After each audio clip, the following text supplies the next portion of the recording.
Aujourd'hui, tu peux tourner une vidéo pro avec ça et le pire, c'est que dans certaines situations, ça sera même plus pratique qu'un vrai boîtier. Bien entendu, je ne dis pas que ça remplace un vrai boîtier, mais il faut avouer que dans pas mal de situations, maintenant l'iPhone est devenu une vraie caméra utilisable en prestation. D'ailleurs, dis-moi en commentaire si toi tu utilises ton iPhone en presta et sinon pour quelle raison. Mais alors pourquoi c'est super intéressant à intégrer dans son workflow? Premier point, le prix. Tu as déjà un smartphone, tu as déjà une caméra. Deuxième point, bien évidemment, la taille, c'est tout petit, tu peux l'avoir en permanence sur toi.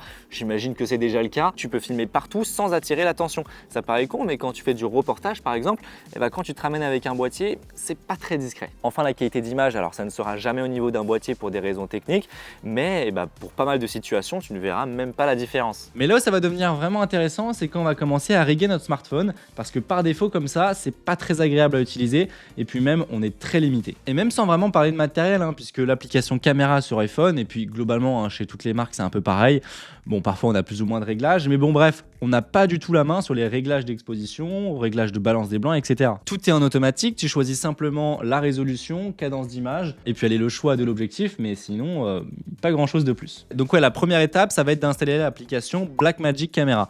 Sur l'iPhone, c'est une application qui fonctionne extrêmement bien parce qu'elle est super bien optimisée. J'imagine qu'en fonction du téléphone, on aura accès à plus ou moins de réglages. Blackmagic, si tu n'es pas dans le milieu, c'est une marque qui propose tout simplement plein de solutions professionnelles, que ce soit des caméras, des logiciels, des accessoires. Et donc ils sont vraiment bien installés, ils savent faire, et c'est pour ça que cette application, c'est pour moi l'une des meilleures sur le marché pour décupler les capacités de ton téléphone. On va pas faire un tuto complet, mais déjà rien que la base, elle va nous permettre de gérer tous nos réglages d'exposition, la cadence d'image, et avec beaucoup moins de limitations qu'en l'occurrence dans l'application caméra de l'iPhone. On a globalement beaucoup de réglages, et lui dire où est-ce que tu veux enregistrer le fichier, c'est-à-dire que tu peux très bien brancher un SSD ou encore une CF Express, une carte SD, ce que tu veux, pour pouvoir étendre le stockage de l'iPhone. En gros, tu passes littéralement d'un smartphone ultra bridé à potentiellement une vraie caméra pro. Je dis bien potentiellement parce que là, comme ça, tel quel, on est aussi quand même assez limité au niveau de la prise en main et d'autres petits points. Bien évidemment, ça va dépendre aussi de tes exigences, mais en partant du principe que tu veux atteindre le meilleur résultat possible, il va falloir riguer un petit peu tout ça. L'accessoire de base pour pouvoir fixer son iPhone sur un trépied,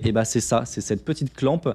Alors celle-ci, c'est un modèle de chez Manfrotto, ça marche vraiment super bien et ça coûte pas très cher. Rien qu'avec cet accessoire, tu vas pouvoir fixer ton iPhone vraiment très solidement à un trépied, un bras magique ou encore une perche selfie. Ça, mine de rien, ça paraît con, mais franchement, de tous les accessoires que je te présente là, c'est celui que j'utilise le plus. Deuxième accessoire qui va devenir obligatoire avec les autres accessoires que je vais te montrer juste après, ça va être la cage. Alors la cage, il existe plusieurs systèmes qui sont plus ou moins gros. Ici, c'est une grosse cage de chez Neewer avec plein de pattes vis, donc ça c'est super pratique si tu veux fixer ton iPhone sur des bras magiques, des trépieds, etc. Tu n'auras pas besoin d'utiliser cette clampe.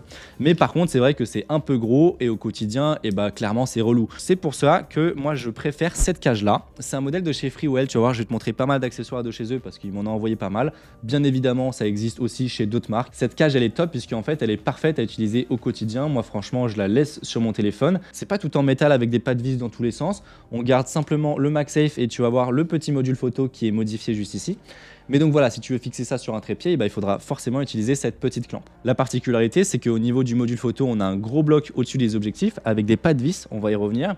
Et puis c'est aussi magnétique pour pouvoir mettre des filtres ND. Le filtre ND, je te fais pas un tuto parce que sinon la vidéo serait trop longue, mais grosso modo, c'est vraiment l'accessoire qui va te permettre de passer un cran en vidéo. Donc voilà, ça, ce système de magnétisme, c'est vraiment top. Et puis ce filtre ND, c'est un filtre de 1 à 5 stops. Et puis on va même avoir un petit slot à l'intérieur pour pouvoir mettre des filtres mist par exemple ou CPL. C'est vrai que sur les derniers smartphones, on a plusieurs capteurs, un grand angle, un ultra grand angle et un téléobjectif. Le problème, c'est qu'on est limité par ces trois objectifs et donc certaines contraintes qui vont avec, mais c'est aussi qu'en fonction du smartphone que tu vas avoir, la qualité va être différente en fonction de l'objectif que tu vas utiliser. Ici, par exemple, j'ai un objectif qui est vraiment sympa à essayer. C'est un anamorphique qui se met directement sur l'iPhone. C'est tout simplement un type d'objectif qui va faire que tu vas avoir un ratio beaucoup plus allongé avec des flares qui sont aussi ultra allongés. Ça vient se visser directement au dos de l'iPhone et là, boum, j'ai un objectif anamorphique. Alors j'ai aussi un filetage sur l'avant, ce qui fait que je vais pouvoir mettre des filtres ND par exemple. Mais bon voilà, cet objectif il est vraiment très amusant à utiliser. Alors à cause de la stabilisation de l'iPhone, ce n'est clairement pas un objectif à utiliser en mouvement, ou en tout cas il faut désactiver la stabilisation de l'iPhone parce que sinon tu vas avoir des effets très bizarres, les perspectives qui vont se déformer. Bon après tu as des objectifs ultra macro, des objectifs fisheye. Il y a un objectif par contre que j'ai vraiment beaucoup aimé utiliser, c'est celui-là, tu vois, c'est un objectif probe. Alors c'est un truc qui est déjà très spécifique de base sur un boîtier, mais là d'avoir ça sur un téléphone, franchement c'est hyper stylé. Je pensais que ça allait être inutilisable, tout simplement parce que normalement avec un objectif comme ça, il faut énormément de lumière, donc avoir des projecteurs et tout ça. Et honnêtement, c'est tout à fait utilisable et tu arrives à faire des plans qui sont plutôt stylés, hein. Dernier point, le stockage. C'est vrai que sur les derniers smartphones, ça coûte extrêmement cher le stockage, notamment sur les iPhones. Forcément, il va te falloir plus de stockage que ce que tu as déjà dans l'iPhone. Et puis c'est aussi que c'est plus pratique ensuite pour faire le montage sur son ordinateur. Donc le SSD, soit tu en achètes un sur Amazon, boum, tu te branches en USB-C et ça fonctionne. Soit tu as des marques d'accessoires, tu as Tilta, peut-être Freewell même, il me semble, et Newware ou d'autres marques qui font directement des SSD qui viennent se plugger à l'arrière de l'iPhone via le MagSafe. Et ça, c'est vrai que c'est super pratique. On n'a pas parlé de tout ce qui est poignée, etc. Mais c'est vrai que si tu as une cage, notamment celle-ci, tu peux, pourquoi pas, mettre des poignées externes et ça sera beaucoup plus agréable. Depuis tout à l'heure, je te parle de l'iPhone parce qu'il a quand même un gros avantage par rapport aux autres smartphones, Samsung, etc. sur Android. Oui, les autres ont parfois de gros avantages en photo et même en vidéo, mais l'iPhone garde quand même un gros atout, c'est que en fait, tu as exactement la même colorimétrie sur les 3 capteurs. Moi, il y a une fonctionnalité que j'adore avec Blackmagic Camera. Alors, il faut savoir que déjà tel quel, tu peux brancher un moniteur externe en USB-C, mais si tu veux avoir un moniteur à distance, tu n'as pas besoin d'ajouter de la transmission ou quoi.